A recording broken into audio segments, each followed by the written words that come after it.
Ngayon ay pag-uusapan natin ang kontrobersyal na nakaraan ng batang gumawa ng mamahaling relo na Rolex. Ano nga ba ang naging dahilan bakit nawala sa kanya ang kanyang mana? At ano ang kanyang naging dahilan upang bumangon sa pagkabagsak na ito? Ngunit bago tayo magpatuloy kaangat, ay siguruhin na nakapag-subscribe ka na dahil marami pa tayong aalaming kwento na kapupulutan mo ng aral sa channel na ito. Si Hans Wilsdorf ay ipinanganak sa Kambach, Germany noong March 22, 1881. Ang kanyang mga magulang ay sina Johann Daniel at Anna Wilsdorf. Siya ay pangalawa sa tatlong magkakapatid. Ang kanilang pamilya ang nagmamay-ari ng negosyo na nagbebenta ng mga ginto at pilak. Nagkasakit ang kanyang ina at namatay noong 1892. At sa susunod na taon ay namatay rin ang kanyang ama. Naging ulila na ang tatlong magkakapatid. Nasa pangangalaga na sila ng kapatid ng kanyang ina. At ang taong ito ay ibinenta ang kanilang bahay at negosyo. Ipinasok nito ang tatlong magkakapatid sa magandang paaralan sa Ernestinum Coburg sa Bavaria, Germany. Nakitaan ng potensyal sa akademiko si Hans at siya ay nanguna sa larangan ng matematika at ibang lingwahe katulad ng Ingles at French. Nagkaroon siya ng kaibigang Swiss at nagkwento ito tungkol sa mayaman na industriya ng paggawa ng relo sa Switzerland na siya namang pinagmula ng interes ni Hans sa lugar. Isang araw ay nagdesisyon si Hans na iwan ang kanyang pag-aaral upang lumipat sa Geneva, Switzerland. Sa edad na 19 ay nakakuha siya ng trabaho bilang apprentice sa isang kumpanya na nag-e-export ng mga perlas. Isang araw, habang pinag-aaralan ni Hans ang pasikot-sikot sa negosyo, nakatanggap siya ng sulat na nag-aalok ng trabaho sa kumpanyang Kono-Kortan, isa sa mga malalaking negosyo na gumagawa ng relo noong panahon na yon. Ang kumpanya ay nakabase sa La Chaux-de-Fonds, ang lugar na gusto niyang puntahan.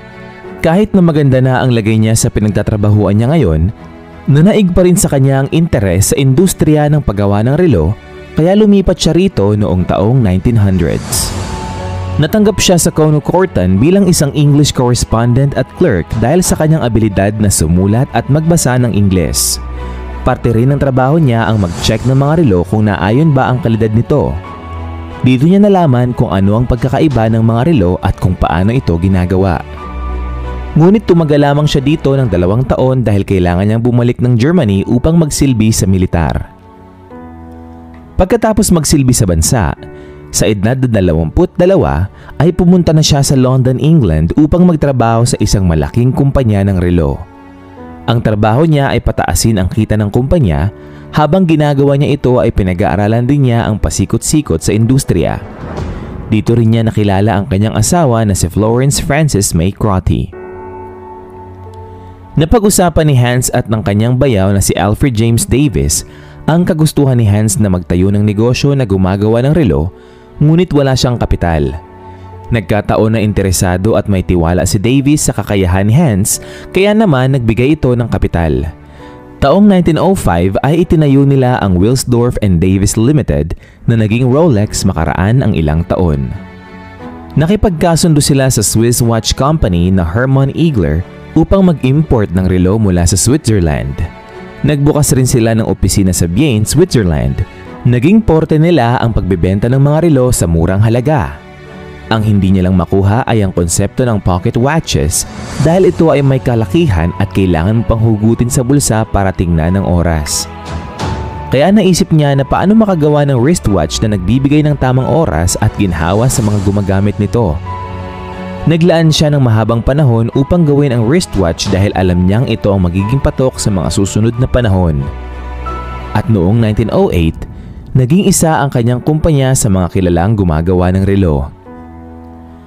Gusto ni Hans na baguhin ang pangalan ng kanyang kumpanya sa isang maikli, madaling tandaan at makakaagaw ng atensyon. Nag-isip siya ng 5 letra na salita at doon niya nadiskubre ang pangalan na Rolex. Agad niyang narehistro ang salitang Rolex bilang trademark ng Wilsdorf and Davis Limited. Hindi nagtagal ay unti-unti nang dumarami ang taong gumagamit ng Rolex, pati na rin ang mga mayayaman at kilalang tao. Pumutok ang World War I at maraming negosyo ang nagsara, ngunit hindi ang Rolex. Naging pabor sa kanila ang pangyayari sa paraan na ginamit ng mga sundalo ang relo dahil madali itong gamitin kaysa sa pocket watch. Tumaas ang empleyado sa bilang na 60 noong 1914. Nakamit din nila ang mataas na wristwatch chronometer rating galing sa Switzerland. Gayon din ang Class A Certificate of Precision galing sa London Ski Observatory. Nagpatupad ang British government ng 33% na tax sa mga kumpanya na mag-e-export at naging problema ito kay Hans. Upang makaiwas sa tax, nilipat niya ang kanyang kumpanya sa Bienne, Switzerland. Pinalitan na rin niya ang pangalan ng kanyang kumpanya sa Rolex Watch Corporation Limited noong 1915.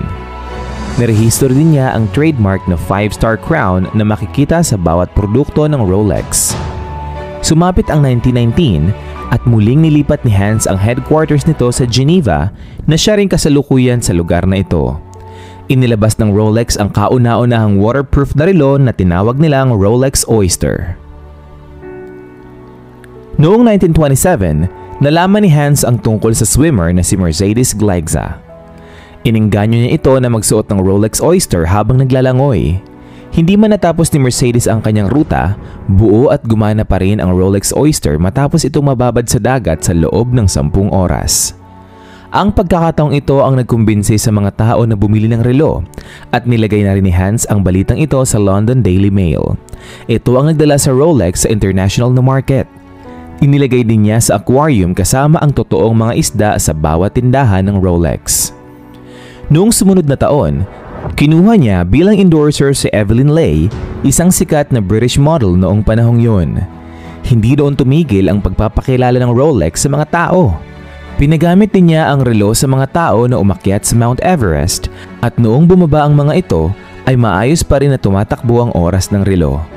Ginamit naman ni Michael Campbell habang nagmamahe ang kanyang relo noong 1935. Pagkatapos ng kasikatan ng Rolex Oyster, inilabas naman nila ang Rolex Oyster Perpetual noong 1931 kasama sa mga features nito ay waterproof at self-winding wristwatch.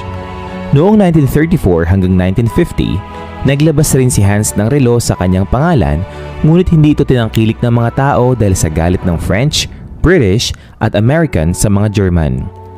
Noong pumutok ang World War II, bumaba ang kita ng kumpanya dahil sa hirap maglabas ng produkto sa bansa. Sinundan pa ang kamalasan na ito nang namatay ang kanyang asawa noong 1944. Upang parangalan at alalahanin ang kanyang asawa, itinayo niya ang Wilsdorf Foundation. Bago mamatay si Hans, nilipat niya ang pagmamayari ng kumpanya sa Wilsdorf Foundation na siya pa rin kasalukuyan na nagmamayari nito. Ibig sabihin, hindi ito magbubukas sa publiko at hindi magbabayad ng tax dahil ito ay isang charity. Pagkatapos ng giyera noong 1946, bumalik ang sigla ng kumpanya at naitala nila ang pagbibenta ng ika-50,000 na relo na ginawa makaraan ang 20 taon. Nadoble ang bilang ng benta nito nung sumunod na taon dahil sa bago nitong labas na Rolex, ang Rolex Datejust na may nakalagay ng petsa sa relo. Makalipas ang isang dekada ay nilabas na rin nila ang Rolex Day Date. Hindi lamang kasama ng petsa sa isang buwan, pati na rin kung anong araw sa isang linggo. Ang pinakatumatak na inilabas ng kumpanya noong 1950s ay ang Rolex Submariner na ginawa noong 1953. Kaya nitong tumagal sa tubig na may lalim na 100 meters. Lumipas ang pagkamatay ni Hans Wilsdorf noong 1960. Nagbago ng target market ang kumpanya. Itinuring nila ang kumpanya bilang isang luxury brand na target ang mga mayayamang tao. Ngayon ay nangunguna pa rin sa industriya ng mga relo ang Rolex, salamat sa interes ni Hans Wilsdorf sa paggawa nito. Kaangat! Ano ang masasabi mo sa ating nakakamanghang topic ngayon? Naintindihan mo na ba ngayon ang dahilan sa likod ng mamahaling presyo ng Rolex? Isa ka rin ba sa nangangarap na magkaroon ng ganitong relo? Aantayin ko ang sagot mo sa comment section.